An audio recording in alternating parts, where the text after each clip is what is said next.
ஸ்தோத்திரம். கிறிஸ்துவுக்குள் அன்பானவர்களே, உங்கள் அனைவருக்கும் என் அன்பின் வாழ்த்துக்களை தெரிவித்துக் கொள்கிறேன். இந்த நாளிலேயும் கூட பக்தியை குறித்து நம்ம பார்க்கிறோம். இன்னைக்கு பக்தி என்று சொல்லப்படும் பொழுது, நம்முடைய இந்திய தேசம் ஒரு பக்தி நிறைந்த ஒரு தேசம். ஆகையினால இந்தியாவுக்கு நான் ஒரு சலிட்டு கொடுக்கிறேன். ஏனென்றால் இந்தியாவுல நாம் பக்திக்கு முக்கியத்துவம் கொடுக்கக்கூடிய தேசத்துல சிறியோர் முதல் வாலிபர்கள், முதியோர், வயதானவர்கள் எப்படியாட்டும் என்ன செய்யணும்? கடவுளை பார்க்க விட வேண்டும். கடவுளை என்ன செய்ய கண்டுகொள்ள வேண்டும் சொல்லி அதற்காக பிரயாசப்படுகிறோம். அதற்காக ஓடுகிறோம். அது நல்லது.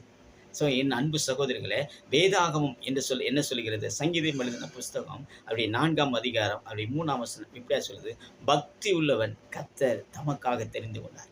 அவர்கள் கூப்பிடும்போது அவருடைய ஜெபத்துக்கு அவர் பதிலை தருவார். இந்த காலை வேளையில பக்தியோடு இருக்கிற என் அன்பு சகோதரிகளே, இந்த வேதாகம புஸ்தகம் இது என்ன அப்படின்னா ஒரு மத புஸ்தகம் அல்ல, இது ஒரு வாழ்க்கை புஸ்தகம்.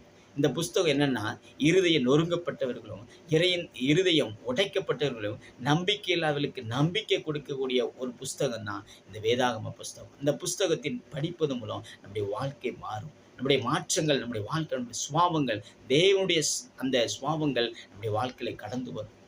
அதனால தான் ஆண்டவராக இயேசு கிறிஸ்து இந்த பூமியில தன்னுடைய சீடராகிய தோமாவை அவர் சென்னைக்கு அனுப்பினார். காரணம், அவர் இந்திய தேசத்தை அவர் நேசித்ததுனால, தன்னுடைய அன்பை வெளிக்காட்டும்படி. இப்படிப்பட்ட பக்தி இந்த நாட்களில் நாம் கொண்டிருக்கிறோம். இதை கேட்டுக்கொண்டிருக்கிற அன்பு சகோதரிகளை, தேவனுடைய அந்த குணாதிசயத்தை நாம் பெற்றுக்கொண்டு நாம் வெளிப்படுத்தும் பொழுது, நாம் கூப்பிடும் பொழுதும் அவர் கேட்பார். நம்முடைய வார்த்தைகளுக்கும் அவர் கூர்ந்து கவனித்துக் கொண்டிருக்கிறார். ஆகையினால் என் அன்பு சகோதரிகளே, நாம் என்ன செய்யணும்? தேவன் மேல அந்த குணாதிசயத்தை நாம் வெளிப்படுத்தும் பொழுது, அவருடைய அந்த ஜீவனை நாம் இந்த பூமியில நாம் மற்றவங்களுக்கு அதை பறைசாற்றும் பொழுது, தேவன் தாமே ஆசீர்வதிப்பார்.